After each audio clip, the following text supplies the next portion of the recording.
রাজধানীর মহাখালীতে DNCC dedicated হাসপাতালে আছেন সিনিয়র করেসপন্ডেন্ট জাহিদ রহমান। সেখান থেকে হাম পরিস্থিতি জানাতে যুক্ত হচ্ছেন তিনি। জাহিদ, হামের সংক্রমণ ও চিকিৎসা নিয়ে সবশেষ কী খবর আছে আপনার কাছে?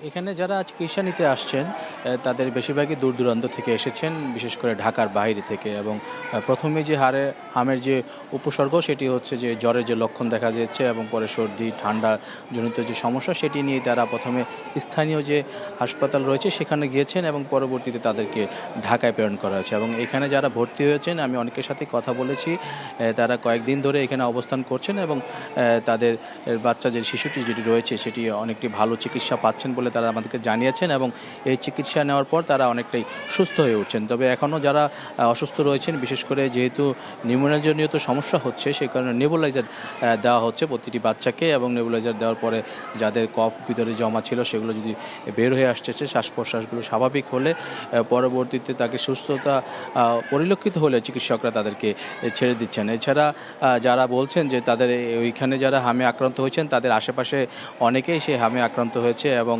এই যে শুধু ডেডিকেটেড হাসপাতাল নয়, ঢাকা যে শিশু হাসপাতাল রয়েছে বাংলাদেশ, সেই শিশু হাসপাতালেও আমরা আগারগাঁয়ে দেখেছি যে সেখানেও অনেক শিশু ভর্তি রয়েছেন এবং প্রতিটি হাসপাতালেই নিবিড়ভাবে পর্যবেক্ষণের মাধ্যমে শিশুদের চিকিৎসা দেওয়া হচ্ছে।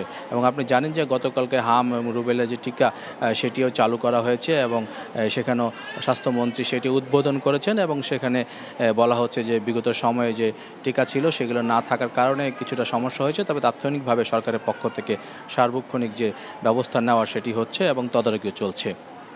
লিমা, জানছিলাম হামের চিকিৎসার খবর।